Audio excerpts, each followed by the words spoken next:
Good morning, students. I am Preeti Sharma from Adarsh Bal Niketan Senior Secondary School, Junjunu, your SST teacher. Today we will continue our fourth chapter, maps. जो अपना fourth chapter है वो किसके बारे में है? Maps के बारे में। मैप्स में हमने अलग अलग कंपोनेंट्स के बारे में पढ़ा कि जो मैप्स के कंपोनेंट होते हैं वो कौन कौन से होते हैं? Distance, direction and symbol. Maps जिनके main components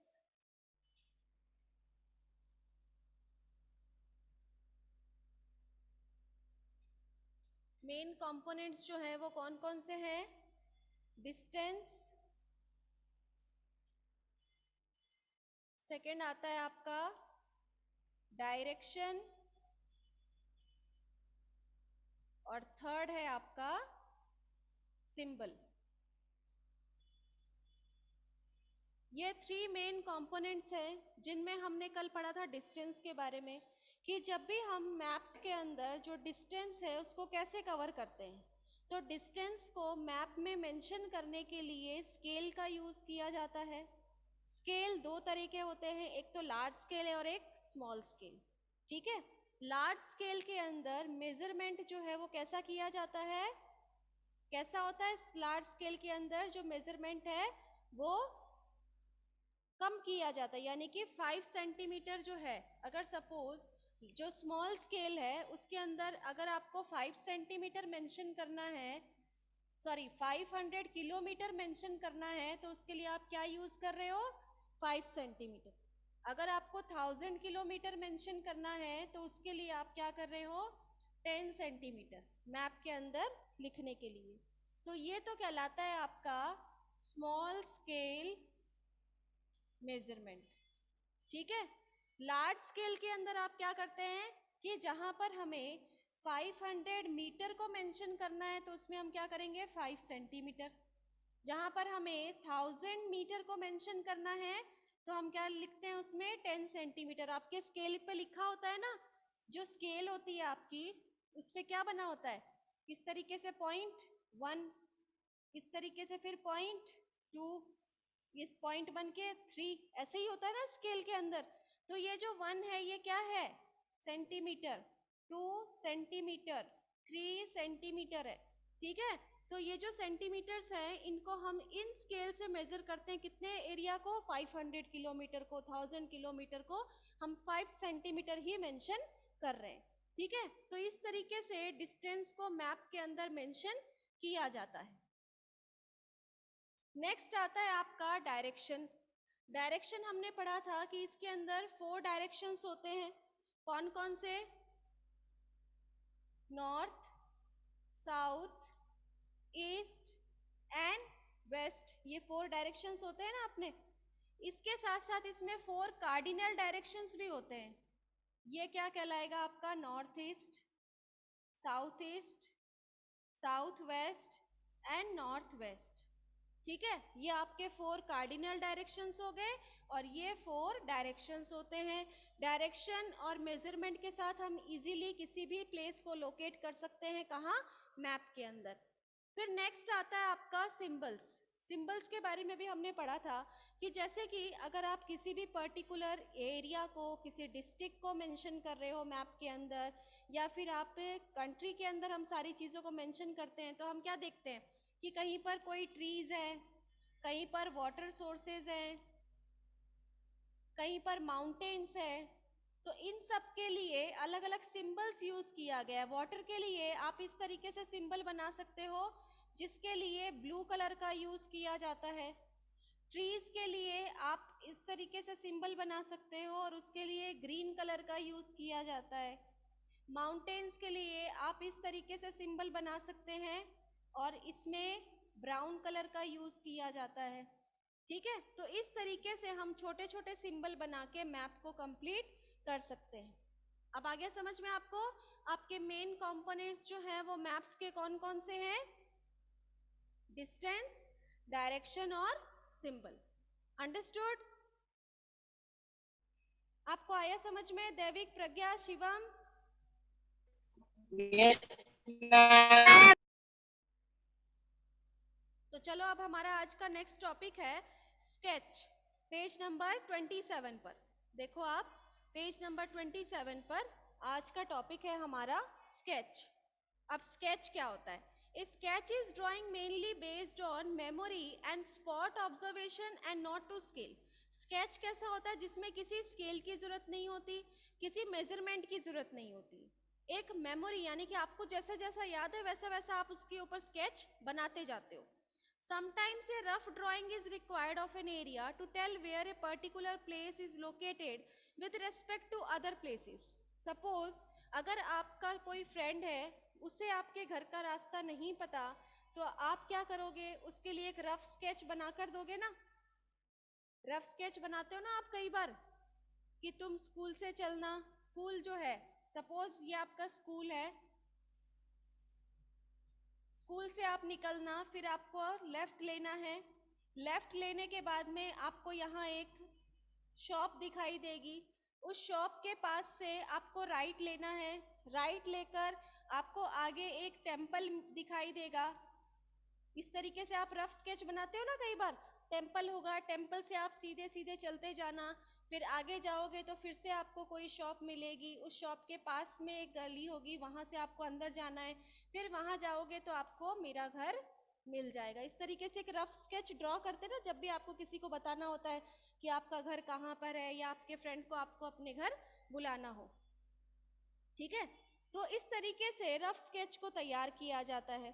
suppose you want to go to your friend house, कि जैसा कि आपको अपने फ्रेंड के घर जाना है, but you don't know the way, लेकिन आपको रास्ता नहीं पता। Your friend may make a rough drawing to show the way to his house. आपका फ्रेंड क्या करेगा? इसी तरीके से एक रफ स्केच बनाएगा और आपको अपने घर का रास्ता दिखाएगा। Such a rough drawing is drawn without scale is called a sketch map, कि जैसे इसमें कोई मेजरमेंट हमने यूज नहीं किया, किसी स्केल को यूज नहीं किया है, किसी सिंबल को यूज नहीं किया है, ये जो रफ ड्राइंग बनाई जाती है इसे हम क्या कहते हैं? Sketch map. इसे हम क्या कहेंगे? स्केच मैप कहेंगे। ठीक है, इसे क्या कहा जाता है? स्केच मैप कहा जाता है। नेक्स्ट आता है plan. A plan is a drying of small area on A large scale. Plan क्या है? एक ऐसी ड्राइंग है छोटे से एरिया को बहुत बड़े अच्छे से एक्सप्लेन करके बताना। कैसे? A large scale map gives a lot of information. Large scale map जो होते हैं उनमें बहुत सारी इंफॉर्मेशन होती हैं, but there are certain things which may sometimes want to know, for example the length and breadth of a room which can not be shown in a map. Length और breadth जो है वो map के अंदर तो नहीं बताया जाता कि रास्ते में ये बिल्डिंग होगी, उसकी लेंथ इतनी होगी, उसकी ब्रेड्थ इतनी होगी, हाइट इतनी होगी, ये चीजें मैप में नहीं लिखी होती है। So at that time we can refer drawing drawn on scale called a plan. यानी कि जब हम विद द मेजरमेंट, अपने मेजरमेंट के साथ पर्टिकुलर लेंथ और पर्टिकुलर ब्रेड्थ के साथ हम कोई चीज बनाते हैं तो वो क्या कहलाता है? प्लान कहलाता है। प्लानिंग के अकॉर्डिंग आप जैसे कोई भी बिल्डिंग कंस्ट्रक्ट करते हैं, कोई घर बनाते हैं तो प्लानिंग करते हैं ना, आपको इतनी दूर ये वाला रूम जो है वो इतना इतना बड़ा बनाना है, इसके बाद आपका जो सेकेंड रूम होगा वो बहुत छोटा बनाना है, तो इसका एक पर्टिकुलर लेंथ आप डिसाइड करते हो, पर्टिकुलर ब्रेड्थ डिसाइड करते हो, कितनी लंबाई होगी, कितनी चौड़ाई होगी कमरे की, ये सारी चीजें आप डिसाइड करके बनाते हो ना, तो ये प्लानिंग के साथ बनाया जाता है, तो इसीलिए हम क्या कहेंगे? इसको प्लान कहेंगे। ठीक है, at that time we can refer drawing drawn on scale called a plan. इसीलिए इसे क्या कहा जाता है? प्लान कहा जाता है। ठीक है, तो ये हो गया आपका चैप्टर 4 कंप्लीट। आपका जो 4th चैप्टर है मैथ्स का ये कंप्लीट हो गया। तो चलो इसके कुछ क्वेश्चन आंसर्स जो हैं वो एक्सप्लेन कर देती हूँ आपको। इसको देख लीजिए। Maps showing distribution of forest are. जो फॉरेस्ट का डिस्ट्रीब्यूशन बताते हैं जिन मैप्स के अंदर, उन्हें हम क्या कहते हैं? क्या बोलेंगे उनको? डोमेटिक मैप। इसे क्या कहा जाता है? डोमेटिक मैप। बुक में इसे टिक कर लीजिए। सेकंड क्वेश्चन है, वो है the blue colour is used for showing. Blue colour किसको शो करने के लिए बनाया जाता है सिंबल के अंदर? किसको शो करने के लिए बनाया जाता है? water bodies. Yes right, water bodies.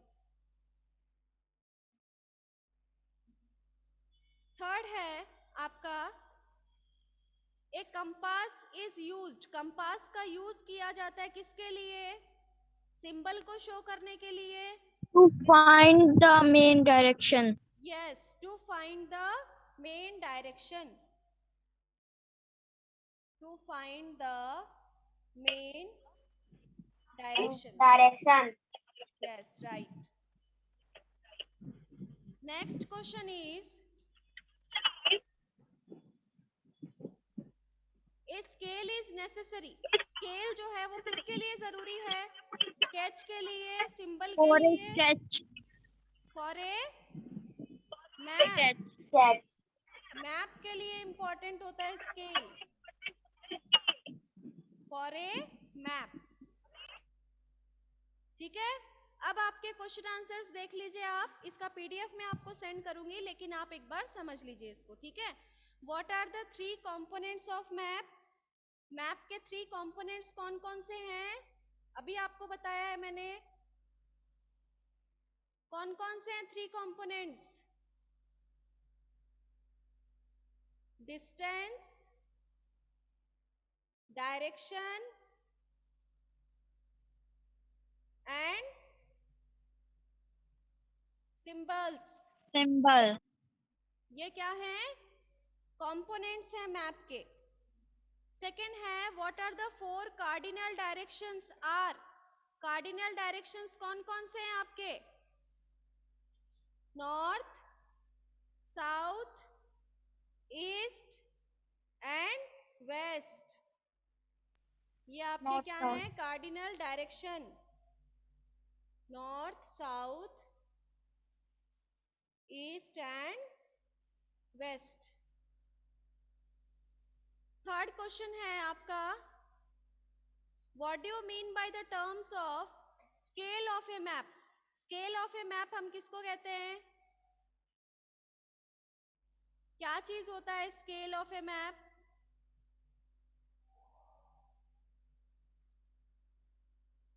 जो डिस्टेंस शो करते हैं हम मैप के अंदर। मैप के अंदर जो डिस्टेंस हम शो कर रहे हैं, है ना, सपोज आप किसी भी किलोमीटर को मेंशन कर रहे हो, तो वो हम स्केल के ऊपर मेजर करते हैं। जैसे कि आपको 10 किलोमीटर शो करना है और उसके लिए आपने स्केल में ले लिया 1 सेंटीमीटर। 20 किलोमीटर शो करना है तो उसके लिए 2 सेंटीमीटर। एक्चुअल डिस्टेंस कितना है ग्राउंड का? 10 किलोमीटर, लेकिन हमने उसका मेजरमेंट कितना ले लिया? 1 सेंटीमीटर। तो ये क्या कहलाता है? Scale of a map. इसको हम क्या कहते हैं? स्केल ऑफ ए मैप कहते हैं। मैप की जो स्केल है उसे कहते हैं। ठीक है, नेक्स्ट आपका क्वेश्चन है, how are the maps more helpful than a globe? कि ग्लोब से मैप्स जो होते हैं वो कैसे हेल्पफुल होते हैं? तो ग्लोब के अंदर तो क्या होता है, पूरे अर्थ को हम स्टडी करते हैं, है ना। लेकिन जो मैप है उसके अंदर हम पर्टिकुलर स्टेट को पढ़ सकते हैं, डिस्ट्रिक्ट को पढ़ सकते हैं और पर्टिकुलर रीजन्स को स्टडी कर सकते हैं। इसीलिए मैप्स जो होते हैं वो ज़्यादा हेल्पफुल होते हैं ग्लोब से, है ना। उसमें जो कंट्रीज दिखाई देंगी सिर्फ उन कंट्रीज को हम देख सकते हैं, अदरवाइज किसी पर्टिकुलर कंट्री को अगर हमें रीड करना है तो उसके लिए हमें क्या करना होगा? मैप का यूज करना होगा। ठीक है, मैप और ए प्लान में दोनों में क्या डिफरेंस है? मैप तो किस लिए यूज किया जाता है? पर्टिकुलर कंट्री को शो करने के लिए। प्लानिंग होती है एक निश्चित लेंथ ब्रेड्थ डिसाइड करके बनाते हैं। मैप के अंदर ऐसा कुछ नहीं होता। मैप में कोई भी लेंथ और ब्रेड्थ जो होती है वो डिसाइडेड नहीं होती है, वो सिर्फ अपने अकॉर्डिंग अपन उसको सेट करते हैं। ठीक है, फिर आता है next, which map provide detail information? Detail information हमें कौन से मैप में मिलती है? लार्ज स्केल मैप के अंदर। ठीक है, और how do symbols help in reading maps? अब मैप्स के अंदर सिंबल जो है वो कैसे हेल्पफुल है? सिंबल्स जो है उनको कैसे यूज किया जा सकता है? तो किसी भी मैप को जब आप देखते हो तो उसमें कहीं पर भी बिल्डिंग बनाई हुई होती है क्या? कोई बिल्डिंग बनाई हुई है, कोई टेम्पल बनाया हुआ है, कोई स्कूल बनाया हुआ है, कोई कॉलेज बनाया हुआ है, कोई आपका घर बनाया हुआ है, ये सारी चीजें नहीं बनी हुई होती ना। कोई वाटर बॉडीज है, कहीं पर पानी है, कहीं नदी है, कहीं पर माउंटेन्स है, ये सारी चीजें नहीं बनी होती।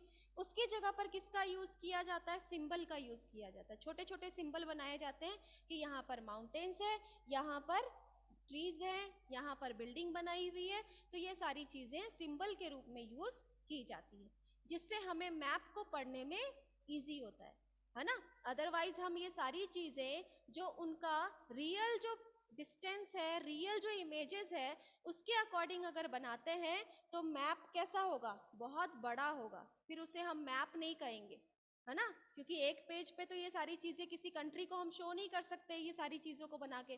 तो इसीलिए एक पेज के ऊपर इन सभी चीजों को सेट करने के लिए सिंबल्स का यूज किया जाता है। आपको आया समझ में? Yes, ma'am. Yes, ma'am. All of you understood? Yes, ma'am. अब देखो, अपना ये चैप्टर कंप्लीट हो चुका है। नेक्स्ट चैप्टर जो है वो अपन नेक्स्ट वीडियो में स्टार्ट करेंगे। अभी अपन डिस्कस करेंगे अपना फर्स्ट चैप्टर। फर्स्ट चैप्टर जो है उसका टेस्ट है आपका, तो उसमें किस तरीके के क्वेश्चन आएंगे और कैसे आपको उसको सॉल्व करना है उसके बारे में। फर्स्ट चैप्टर से जो क्वेश्चंस होंगे वो सारे ऑब्जेक्टिव होंगे। आपके पास लिंक आएगा, आपके जो सब्जेक्ट का टेस्ट है उस दिन उसी सब्जेक्ट का लिंक आपको मिलेगा। जैसा कि आपको ये क्लास के लिए जो लिंक सेंड किया जाता है वैसे ही लिंक आपको पेपर के लिए मिलेगा। उसको जैसे ही आप ओपन करोगे, उसमें क्या पूछेगा? आपका नाम पूछेगा। आपको उसमें अपना नाम लिखना है। ये नहीं आपने उसमें पापा का नाम लिख दिया, या आपने कुछ अपने फ्रेंड का नाम लिख दिया, या उसमें आपने ABCD कुछ लिख दिया। नहीं, आपको उसमें अपना नाम एंटर करना है। उसमें आप अपना नाम लिखोगे तभी वो हमारे पास आपके नाम से ही सबमिट होगा, अदरवाइज आप एब्सेंट शो कहलाओगे यहाँ पर। ठीक है ना। आपको क्या करना है? उसमें अपना नाम एंटर करना है। जैसे ही आप उसमें अपना नाम एंटर करके ओके पर क्लिक करोगे, आपका पेपर आपके सामने होगा। और जैसे ही पेपर ओपन होगा, आप उस पे क्वेश्चंस को पढ़कर टिक करना है। उसमें जो टाइम लिमिटेशंस हैं उसका भी ध्यान रखना है कि जो टाइम दिया गया है उसी टाइम पर वो पेपर सबमिट होना चाहिए। ठीक है। तो उसमें जो क्वेश्चंस हैं वो किस तरीके के हो सकते हैं देखते हैं।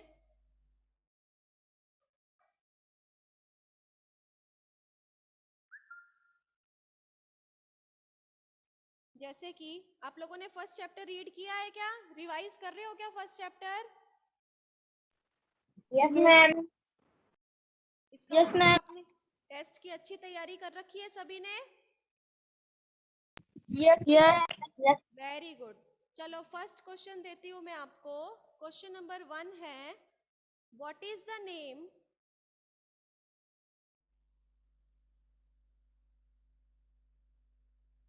मैम ये लिखना है क्या? हाँ, आप लिखना चाहो तो लिख सकते हो, मैं तो सिर्फ समझाने के लिए आपको बता रही हूँ, है ना। और आपकी कितनी तैयारी है वो भी पता चल जाएगा। तो what is the name given to the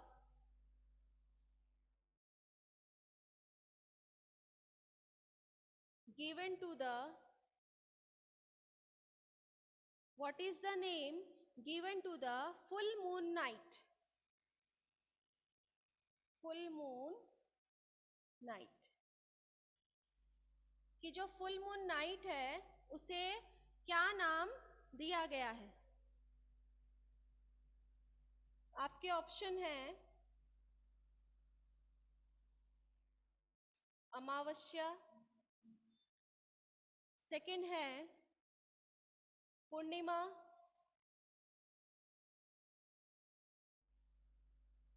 और थर्ड ऑप्शन है both A sorry first and second. अब बताओ, फुल मून जो होता है उसे क्या नाम दिया जाता है? फुल मून नाइट किसे कहा जाता है? मैम पेपर कितने बजे होगा? वो सब आपको बता दिया जाएगा बेटा। आप पहले अभी क्लास पर ध्यान दो। आपसे क्या पूछा जा रहा है कि what is the name given to the full moon night?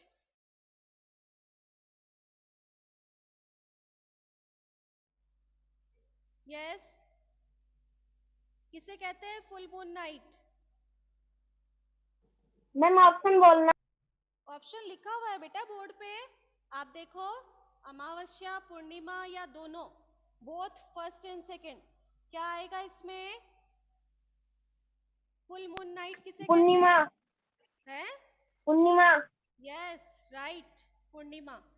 पूर्णिमा को कहा जाता है फुल मून नाइट। किसने बताया ये आंसर? दैविक ने। Yes ma'am. Very good. Second question है आपका कि what are celestial bodies. Second question है what are celestial bodies. Celestial bodies कौन कौन से कहलाते हैं? इसके ऑप्शन है आपके द सन,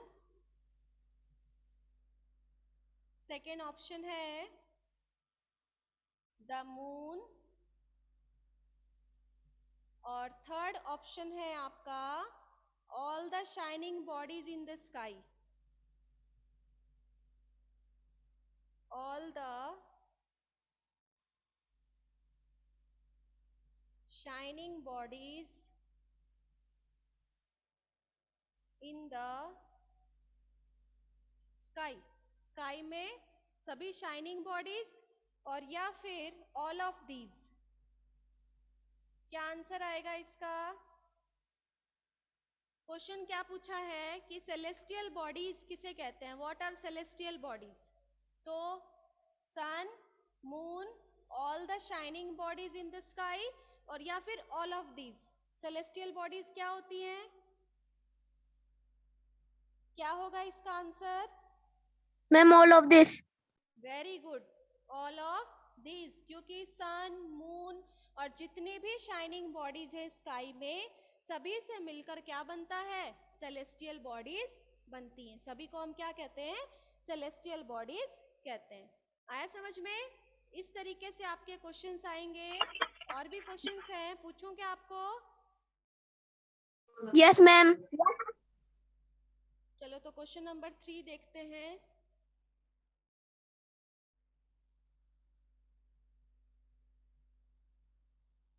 क्वेश्चन नंबर 3 है the earth is the earth is called a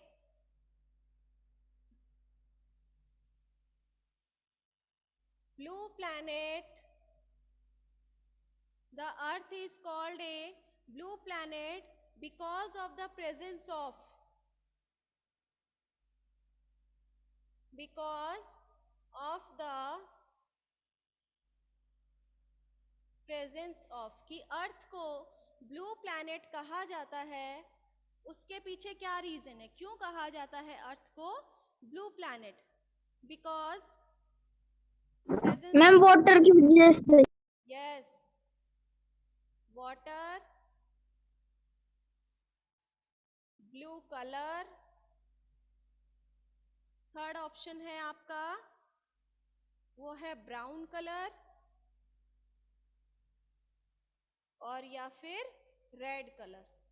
तो क्यों कहा जाता है इसको blue planet? Because of, water. Yes, blue colour. Blue colour. Blue colour कैसे हो गया? Water. Water, water. Because of the presence of water, क्योंकि वाटर प्रेजेंट होने के कारण इसे क्या कहा जाता है? ब्लू प्लैनेट कहा जाता है। ठीक है।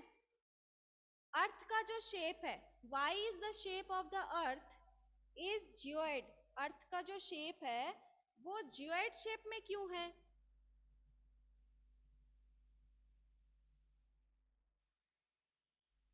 Why is the earth,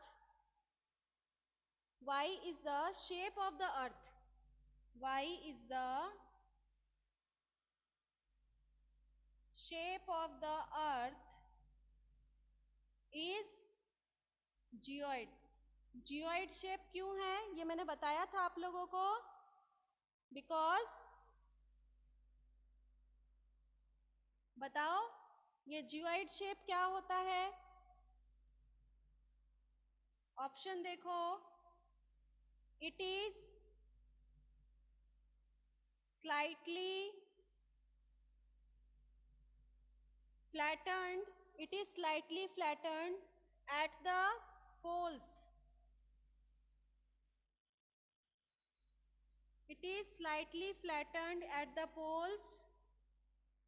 जो बी ऑप्शन है वो है it is straightened at the poles. It is speared.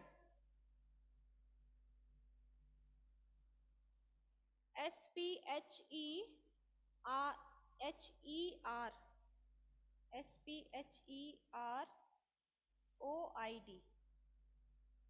Speared at poles.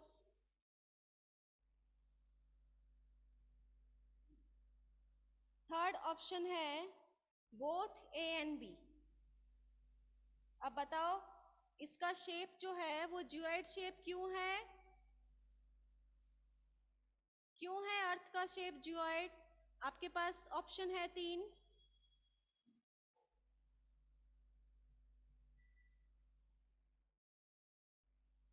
Ma'am option बोलना एक बार. कि why is the shape of the earth is ज्यूइड. अर्थ का शेप जो है वो ज्यूइड शेप. ज्यूइड शेप कैसा होता है? मैंने आपको बताया था ना, एप्पल की तरह.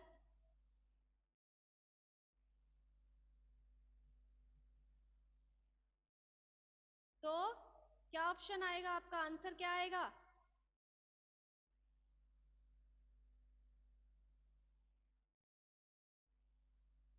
Because it is slightly flattened at the poles. ये आपका आंसर है कि ये जो पोल्स हैं अर्थ के, ये जो पोल्स हैं, इस पोल्स पर अर्थ का जो शेप है वो स्लाइटली फ्लैटेंड है, मीन्स चिपका हुआ है, चपटा जो जिसको हम कहते हैं, जिसके कारण इसका जो शेप है वो कैसा है? जियोइड शेप कहलाता है. ठीक है, तो इस तरीके से आपके जो क्वेश्चंस हैं वो आएंगे और उनको आपको टिक करना है. 10 क्वेश्चंस होंगे और आपको पूरे चैप्टर को रीड करना है. ये नहीं है कि सिर्फ आपने एक्सरसाइज पढ़ ली. आप पूरे चैप्टर को अच्छे से रीड करना. जो नहीं समझ में आए वो पूछ लेना. अगर आपने रीड किया है चैप्टर को तो किसी को कोई डाउट है? कुछ पूछना चाहते हो? No, ma'am. सबको अच्छे से आता है पूरा चैप्टर? Yes, ma'am. मैम हाँ, पेपर की नोट करवाना चाहिए क्या? क्या बोल रहे हो बेटा? मैम पेपर स्कूल में जमा करवाना पड़ेगा क्या? पेपर बेटा ऑनलाइन ही होगा. ऑनलाइन में ही आपका पेपर सबमिट हो जाएगा. आपके नंबर हमें यही मिल जाएंगे फोन में ही, और आपको भी पता चल जाएगा आपको कितने मार्क्स मिले. अपने आप चेक होगा वो. ठीक है बेटा? और कोई डाउट हो आपको पेपर को लेके तो आप पूछ लेना, है ना? आपको सिर्फ उसको ma'am. ओपन करना है अपना नाम लिखकर, और ओपन करते ही आपके पास आपका पेपर होगा. सभी ऑप्शंस टिक करने के बाद में आपको लास्ट में उसको सबमिट करना है. सबमिट का जो ऑप्शन होगा ना उसमें, उस पर क्लिक करते ही आपका पेपर जो है वो सबमिट हो जाएगा. ठीक है? Okay, ma'am.